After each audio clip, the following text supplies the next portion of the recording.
Hello everyone, welcome to channel learn with ease. आज का topic है कैश फ्लो स्टेटमेंट और हम सॉल्व करेंगे question number 53, chapter 4 TS Grewal की बुक से, class 12 accounts. Online sessions, online classes के लिए आप मुझे स्क्रीन पर दिए गए नंबर पर व्हाट्सएप कर सकते हो अपना नाम और क्लास। अगर आप टीएस ग्रेवाल के साथ साथ डीके गोयल बुक को फॉलो कर रहे हो तो चैनल की प्लेलिस्ट को क्लिक करो, आपको न्यू एडिशन के सॉल्यूशंस अपलोडेड मिलेंगे।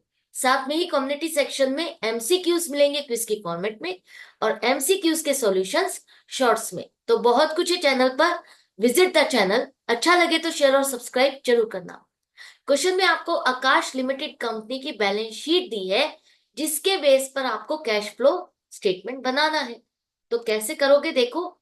सबसे पहले हमें चाहिए ऑपरेटिंग प्रॉफिट के लिए प्रॉफिट, वो प्रॉफिट जो आपका net profit before tax and extra ordinary item है।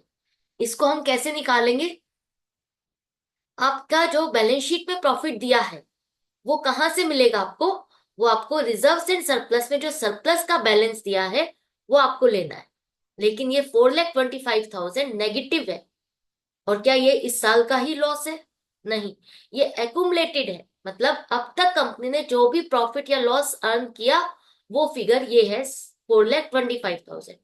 ये लॉस था पिछले साल 5,37,500, जो कि इस साल डिक्रीज हो गया, कम हो गया। तो ये इस साल डिक्रीज कैसे हुआ? क्योंकि हमने इस फिगर में इस साल जो प्रॉफिट अर्न किया उसको प्लस किया। तो कैसे फाइंड करोगे अगर इस साल का प्रॉफिट आपको निकालना है? Current year minus previous year. तो current year minus previous year अगर आप करते हो तो माइनस है 4,25,000, और माइनस ही करना है आपको माइनस की फिगर 5,37,500। अब जब ब्रैकेट के बाहर भी माइनस है तो ये माइनस माइनस क्या हो जाएगा? प्लस हो जाएगा। अब माइनस और प्लस दोनों फिगर का जब आप एडिशन करते हो, दोनों नंबर्स का जब सिंबल डिफरेंट होता है तो क्या हो जाता है? प्लस की जगह माइनस करना है आपको। तो माइनस करोगे तो आपके पास नंबर आ रहा है, अमाउंट आ रही है 1,12,500। पॉजिटिव नंबर ज्यादा है, बड़ा है, तो इसी का सिंबल लगेगा, ये पॉजिटिव आएगा। 1,12,500 रुपए। इसका मतलब इस साल जो आपने प्रॉफिट अर्न किया वो 1,12,500 रुपए। ये नेट प्रॉफिट आ गया आपका इस साल का। हमारे पास कोई रिजर्व से रिलेटेड इंफॉर्मेशन नहीं है, भूल जाओ। डिविडेंड कुछ बांटा है वो भी नहीं दिया। प्रॉफिट पर टैक्स हमने एस्टिमेटेड टैक्स का प्रोविजन किया, वो भी कोई इंफॉर्मेशन नहीं है। तो ये तीनों इंफॉर्मेशन नहीं है, तो इसका मतलब आपके पास आ गया है net profit before tax and extra ordinary item 1,12,500 रुपए। तो फर्स्ट स्टेप आपने कर लिया। इसके बाद आपको non cash and non operating item की एडजस्टमेंट करनी है। तो नॉन कैश का मतलब वो खर्चे या इनकम जिसके लिए आपने कैश में पेमेंट नहीं की, जैसे डेप्रिसिएशन। यहाँ एडिशनल इंफॉर्मेशन में आपको दिया है कि आपने इस साल जितनी भी एसेट है, कौन सी एसेट, हम फिक्स्ड एसेट्स जो भी होती है, प्रॉपर्टी प्लांट एंड इक्विपमेंट, इसी पर ही तो डेप्रिसिएशन लगाते हैं। तो इस पर जो डेप्रिसिएशन लगाया है वो 2 लाख रुपए, जिसे आपने खर्चों में डाला, प्रॉफिट एंड लॉस में डाला, और आपका प्रॉफिट कम हो गया। लेकिन ये नॉन कैश है, इसके लिए पेमेंट नहीं की, तो वापस से प्लस कर दो, क्योंकि हमें चाहिए वो प्रॉफिट जो हमने कैश में अर्न किया। राइट। इसके अलावा और क्या हो सकता है? अगर कोई इंटेंजिबल एसेट होती, तो अगर डिक्रीज हो रही होती, पिछले साल से इस साल डिक्रीज हो रही है, तो इसका मतलब वो आपने राइट ऑफ की, और राइट ऑफ करने पर आपने किसी को पेमेंट नहीं की, तो वो भी आपका नॉन कैश का खर्चा है, जिसे हम वापस से प्लस कर देंगे। राइट, बेसिकली यही दो चीजें होती है। इसके बाद आपको नॉन ऑपरेटिंग आइटम में क्या देखना है? वो खर्चे या इनकम जो आपके ऑपरेटिंग एक्टिविटी से रिलेटेड नहीं है, फाइनेंस या इन्वेस्टिंग एक्टिविटी से रिलेटेड है। जैसे कि कोई एसेट को बेचा तो आपको उसमें जो लॉस हुआ या प्रॉफिट हुआ वो आपने प्रॉफिट एंड लॉस में तो डाल दिया, उसका इम्पैक्ट तो आपके प्रॉफिट पर आ गया, लेकिन वो आपका ऑपरेटिंग एक्टिविटी से रिलेटेड नहीं है, तो हमें उसको हटाना है। तो सबसे पहले देखो, एक मशीनरी जिसे आपने बेचा, 1,75,000 रुपीज का डेप्रिसिएशन लगाया, और बेचा आपने 3,75,000 में। तो हमें फाइंड करना है कि इस पर बेचते हुए हमें प्रॉफिट हुआ या लॉस हुआ। कैसे करेंगे फाइंड? देखो, 5 लाख की मशीनरी पर डेप्रिसिएशन आपने अभी तक लगा दिया 1,75,000 का। तो इसका मतलब जिस टाइम आप इसको बेचने जा रहे हो उस टाइम इसकी वैल्यू क्या है? 3,25,000। इतने अमाउंट के एसेट को अगर 3,75,000 में बेच रहे हो तो 50,000 क्या है? प्रॉफिट है। प्रॉफिट हुआ ना। साथ ही साथ अकाउंट बना लेते हैं ताकि हमें परचेज जो की फिगर वो भी पता चल जाए। क्योंकि आपकी जो एसेट है वो पिछले साल से इंक्रीज हो रही है। इंक्रीज हो रही है इसका मतलब आपने परचेज की। एग्जैक्टली ये जो डिफरेंस है वही अमाउंट आपको परचेज नहीं लेना, क्योंकि आपने कुछ अमाउंट की मशीनरी को बेचा भी है। तो इसलिए आपको अकाउंट बनाना होगा। एसेट है तो इसलिए डेबिट साइड पे ओपनिंग बैलेंस लिखो 12.5 lakh, 12,50,000। Closing balance credit side पर आएगा 17,25,000। अब आपने इस साल का जो डेप्रिसिएशन लगाया, यहाँ पर जो आपकी मशीनरी या एसेट है जो भी है वो आप डब्ल्यूडीवी पर मेंटेन कर रहे हो, मतलब हर साल जो भी डेप्रिसिएशन है वो इसमें से माइनस करते जा रहे हो। तो ये बुक वैल्यू है, राइट। तो इस साल का डेप्रिसिएशन भी हम इसी में से माइनस कर देंगे। एसेट पर लगाया तो एसेट की वैल्यू डिक्रीज हो गई ना, तो आपका डेप्रिसिएशन लगाया तो 2 लाख रुपए से इसकी वैल्यू घट गई, राइट। अब जो मशीनरी आपने बेच दी, वो जो मशीनरी आपने खरीदी थी 5 लाख रुपए में, उस पर अभी तक आप डेप्रिसिएशन लगा चुके हैं 1,75,000, और आज की डेट में उसकी कॉस्ट है 3,25,000। ये बुक वैल्यू है, डब्ल्यूडीवी है, जो कि इस अमाउंट में ऐड है। हमारा ये भी डब्ल्यूडीवी है, अब तक हमने जितना भी डेप्रिसिएशन लगाया वो माइनस हो चुका। तो इसमें जो अमाउंट एडिड है इस मशीनरी की, वो 3,25,000 है, 5 लाख नहीं। तो हमने अगर एसेट को बेच दिया, वो एसेट अब हमारे पास नहीं है, तो उस एसेट की अमाउंट को यहाँ से हटाना होगा। लेकिन हटाने के लिए डायरेक्टली हम 3,25,000 माइनस नहीं कर सकते। हमें दिखाना होता है कि हमने उस एसेट पर किस तरह से बेनिफिट लिया, मतलब उसको बेचा तो किस अमाउंट पे बेचा। जैसे कि यहाँ पर 3,75,000 में आपने इसको बेचा, ये अमाउंट आपको मिली। इस पर जो डेप्रिसिएशन लगाया वो आपको यहाँ नहीं दिखाना, वो ऑलरेडी आप लगा चुके हो पहले। ऑलरेडी इसमें से माइनस है, दोबारा माइनस मत करना। एक्यूमुलेटेड होता तो हम माइनस करते, राइट। तो दोनों में फर्क को समझो।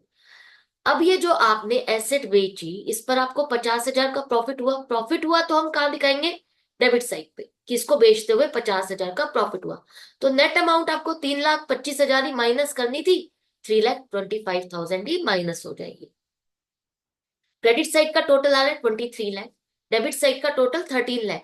तो डिफरेंस जो है वो क्या है, वो इस साल जो आपने और एसेट खरीदी 10 लाख रुपीज की, राइट। तो अब आपके पास सारी फिगर आ गई प्रॉपर्टी प्लांट एंड इक्विपमेंट की। इसी तरह से आपने नॉन करंट इन्वेस्टमेंट है उसको भी बेचा, ये भी इन्वेस्टमेंट एक एसेट है। अगर आप इसको बेचोगे तो इन्वेस्टिंग एक्टिविटी में ही कवर होगा। तो देखो यहाँ पर 5 लाख की थी, ये 3 लाख की रह गई। इसका मतलब 2 लाख रुपीज की आपने बेची, 2 लाख रुपीज की इन्वेस्टमेंट बेची जिसकी कॉस्ट 2 लाख रुपीज है, और हमने इस पर 20% प्रॉफिट अर्न किया। 20% प्रॉफिट पर हमने इसको बेचा, तो 2 लाख का 20% 40,000 हो गया। तो हमने जब इसको बेचा तो हमें पैसा कितना मिला, 2,40,000। तो यहां पर देखो इसको भी अकाउंट बना लो, 5 लाख और ये 3 लाख। वैसे इसको बनाने की जरूरत नहीं है, अगर आप डायरेक्टली भी इसको समझ गए हो, समझ सकते हो कि ये आपकी इन्वेस्टमेंट डिक्रीज हो रही है। तो जितनी अमाउंट से डिक्रीज हो रही है इसका मतलब वो बेच दी, और उसको आपने 20% प्रॉफिट पे बेचा तो वो हो गया 40,000 रुपीज। तो ये अमाउंट आपको मिली। अब हम कैसे दिखाते हैं, जो सेल की वो 2,40,000, 40,000 प्रॉफिट है तो हम डेबिट साइड पे दिखाएंगे। अभी आपके लिए नई चीज नहीं रही है, आपने बहुत सारे क्वेश्चंस को सॉल्व कर लिया है, तो आपको ये पॉइंट अच्छे से क्लियर हो गया होगा, राइट। जब भी प्रॉफिट होता है तो हम डेबिट साइड पे दिखाते हैं, और उस एसेट को अगर सेल करते हुए लॉस होता है तो क्रेडिट साइड पे दिखाते हैं, राइट। अब ये दोनों फिगर आपके पास आ गई। मशीनरी को बेचा तो प्रॉफिट हुआ, प्रॉफिट हुआ तो आपने प्रॉफिट एंड लॉस में क्रेडिट साइड पे लिखा, प्रॉफिट इंक्रीज हो गया। लेकिन हमें ये प्रॉफिट माइनस करना है, क्योंकि हमें चाहिए ऑपरेटिंग एक्टिविटी का प्रॉफिट। इसी तरह से इन्वेस्टमेंट को बेचते हुए जो प्रॉफिट हुआ वो भी आप माइनस कर दो। तो ये दोनों को माइनस करने के बाद 90,000 आपका नेगेटिव माइनस हो जाएगा। और क्या हो सकता है, इसी तरह से यहाँ पर आपको डिबेंचर्स दिए हैं। डिबेंचर्स है जिस पर 12% आपने इंटरेस्ट भी दिया होगा, लेकिन ये फाइनेंस एक्टिविटीज में आएगा। डिबेंचर्स मतलब फंड्स अरेंज करना और उस पर इंटरेस्ट देना, ये सारा फाइनेंस एक्टिविटी में आएगा। तो इस पर इंटरेस्ट हमने कितना दिया, कैसे कैलकुलेट करोगे, देखो आपका ये डिबेंचर का फिगर इंक्रीज हो रहा है, इसका मतलब इस साल हमने और फर्दर डिबेंचर्स इशू के, कितनी अमाउंट के, 1,25,000 के। तो 1,25,000 के जो डिबेंचर्स इशू किए वो आपको एडिशनल इंफॉर्मेशन में दिया है कि वो हमने 1 जनवरी को इशू किए, राइट। तो पूरे साल तो आपके पास जो रहे वो 6,25,000 पूरे साल रहे। तो इन पर आपको पूरे साल का इंटरेस्ट देना होगा 12% के हिसाब से 75,000। और जो फर्दर आपने जो नए डिबेंचर इशू किए वो आपको 1 जनवरी से 31 मार्च तक 3 महीने का इंटरेस्ट बनेगा 12%, 3,750 रुपए। तो टोटल इंटरेस्ट का खर्चा आपने प्रॉफिट एंड लॉस में डाला, लेकिन ये खर्चा हमारा ऑपरेटिंग एक्टिविटी से रिलेटेड नहीं है, तो वापस से हम इसको प्लस कर देंगे। तो प्लस और माइनस की फिगर्स आपके पास आ गई। इसको करने के बाद आपके पास आ गया operating profit before working capital changes positive 3,01,250 रुपए, 3,01,250 रुपीज। नेक्स्ट स्टेप हमारा क्या होगा, हमें करना है करंट एसेट और करंट लाइबिलिटीज के जो चेंजेस आए उसका इंपैक्ट लेना है। तो आपकी इन्वेंट्री स्टॉक जो कि आपका इंक्रीज हो गया, अगर आपकी एसेट इंक्रीज होती है इसका मतलब आपने परचेज की, परचेज करोगे तो क्या होगा, पेमेंट करोगे, आउटफ्लो होगा 2,50,000 का। इसी तरह से ट्रेड रिसीवेबल्स लास्ट ईयर से इंक्रीज हो गए, इंक्रीज हो गए मतलब आपने और भी ज्यादा सामान उधार में बेचा। और जब आप सामान उधार में बेचते हो तो एक तरह से आपने उस पर्सन को, उस डेटर को लोन दिया है। तो लोन देने से आपका कैश का आउटफ्लो होगा 4,87,500। एसेट इंक्रीज हो रही है तो सिंपल समझो, एसेट इंक्रीज हो रही है तो एक तरह से एसेट को खरीदा और आपने पेमेंट की, राइट। ये फंडा याद रखोगे तो कभी गलती नहीं करोगे। इसी तरह से ट्रेड पेबल्स आपके क्रेडिटर्स है, लाइबिलिटी है। अगर आपकी ये डिक्रीज हो रही है इसका मतलब आपने पेमेंट कर दी, पेमेंट करोगे तो इसका मतलब क्या होगा, आउटफ्लो होगा। तो 2 लाख रुपीज की आपने पेमेंट कर दी, तो माइनस में 9,37,500 करोगे तो आपके पास आ गया cash used in operating activities. Negative का फिगर ज्यादा है इसलिए नेगेटिव में आएगा कैश यूज्ड, मतलब इस ऑपरेटिंग एक्टिविटी को करते हुए फंड्स का आउटफ्लो हुआ है, इनफ्लो नहीं हुआ। टैक्स पेड की इंफॉर्मेशन नहीं है तो डायरेक्टली आपका यही फिगर आ जाएगा। ऑपरेटिंग एक्टिविटी का हो गया आपका। नेक्स्ट आएगा इन्वेस्टिंग एक्टिविटी। तो अभी आपने देखा था हमने मशीनरी को बेचा 3,75,000 में, वो पैसा आपको मिला, जो इनफ्लो हुआ वही आपको लिखना है। अलग से प्रॉफिट कितना हुआ, कॉस्ट कितनी थी, ये सब मेंशन नहीं करना। बस आपको कंसंट्रेट करना है कि पैसा कितना मिला आपको किसी भी एसेट को बेच करके।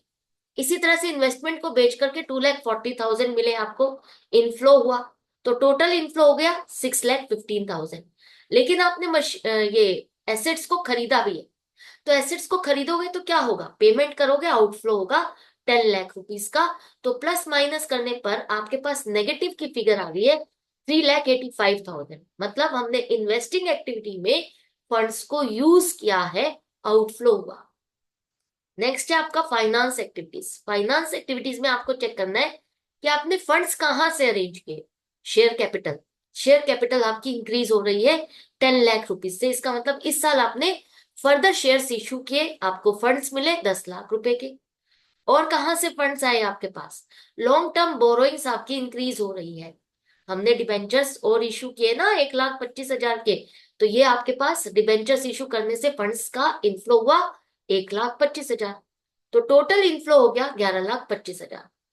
हमने डिबेंचर्स पर इंटरेस्ट दिया, जैसा कि मैंने कहा था ये फाइनेंस एक्टिविटी का खर्चा है, वहां पर हम इसको शो करेंगे। तो माइनस करो 78,750, कैसे आया, मैंने आपको कैलकुलेशन सारी समझा दी है।